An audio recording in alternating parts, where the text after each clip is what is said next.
Donald Trump vient de signer ce mémorandum sur l'Iran, mettant momentanément, moi je dirais, c'est une accalmie, un arrêt momentané des hostilités en Iran pour 60 jours. Alors moi, en tant que chercheur, exégète, j'analyse presque tout le fait géopolitique mondiaux par rapport à la prophétie de l'Écriture, ma compréhension de l'évolution du monde par rapport à la prophétie biblique. Je voulais comprendre l'esprit qui anime Donald Trump. Pourquoi a-t-il signé cet accord, ce mémorandum spécialement en France, dans ce château-là de Versailles, avec la présence de Macron. Alors, suivant euh, euh, le détail géopolitique, vous savez comment Donald Trump, avec son staff, Pete Hegseth, Marco Rubio, Steve Witkoff, ont été virulents avec le discours politique sur les Européens. Cela a fait que les Européens se sont distancés des Américains. Donc, il y a une rupture du reste symbolique au sein de l'OTAN. Et conséquence, les États-Unis pensaient battre pavillon seul, sans l'appui des Européens. Or, nous savons tous, les armées européennes constituent une sorte de rallonge militaire au sein de la capacité de projection militaire américaine. On connaît comment les alliés européens accompagnaient les États-Unis dans ces aventures militaires en Orient, un peu partout avec de succès. Alors, les Européens sont décidés de ne plus accompagner les États-Unis en Iran. Les États-Unis s'enlisent. Alors, Donald Trump, en signant ces protocoles, je dirais, ces pré-protocoles d'accord à Versailles, moi j'ai compris, Donald Trump, il y avait la présence d'Emmanuel Macron, le président français, qui est un grand poisson dans la politique européenne. Donc Donald Trump pense, au travers de Macron, c'est symbolique de Versailles, rétablir la confiance, briser vis-à-vis des Européens, de le convaincre, de le ramener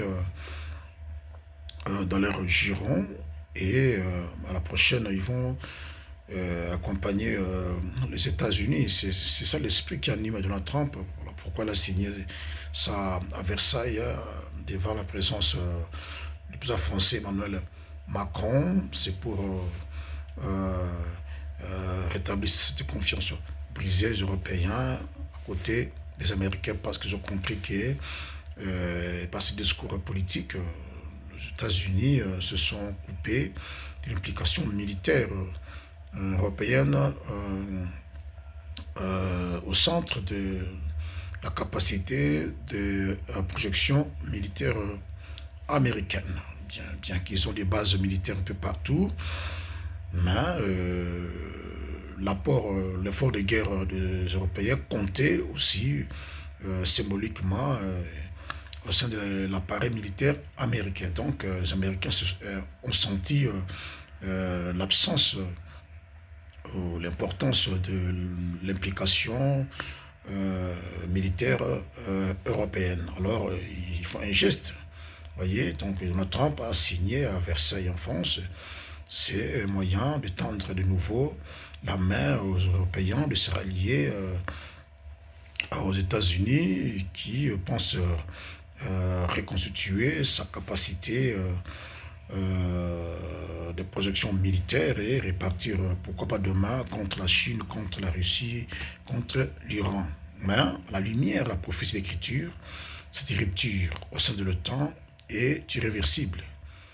Un prophète juif qui aurait vécu au 5e siècle avant Jésus-Christ avait prédit une rupture qui serait aujourd'hui au sein de l'OTAN entre les États-Unis et les Européens parce que l'Europe est appelée à se prendre en charge sur le plan de la défense, sur le plan de l'économie, sur le plan de la politique, quoique aujourd'hui, cela n'est pas prévisible que l'Europe est appelée à redevenir, si vous voulez, si vous, si vous voulez, redevenir une puissance mondiale.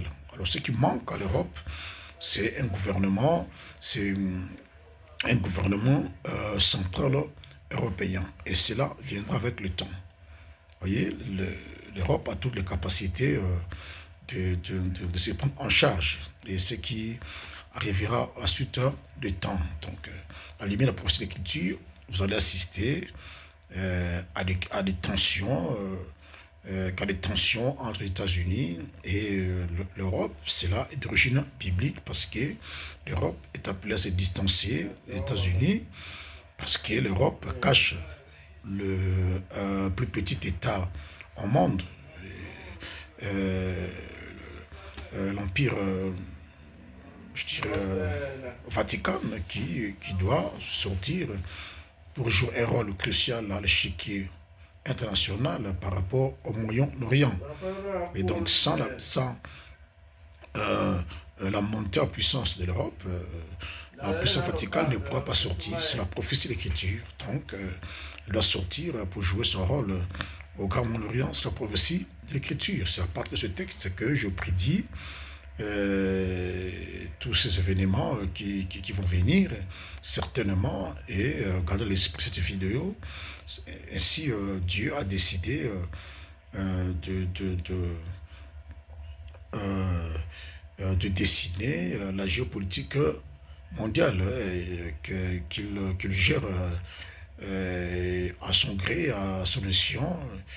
Les hommes politiques mondiaux américains, chinois, nord-coréens, russes, européens accomplissent inconsciemment le plan de Dieu par ce qu'ils appellent les politiques nationales. Donc j'analyse en partie de cela. Bientôt je vais publier un livre, deux livres sur Amazon. Alors je vous invite à vous abonner massivement sur notre chaîne YouTube Bakour TV pour suivre l'évolution de nos prestations. Voilà, merci, à bientôt.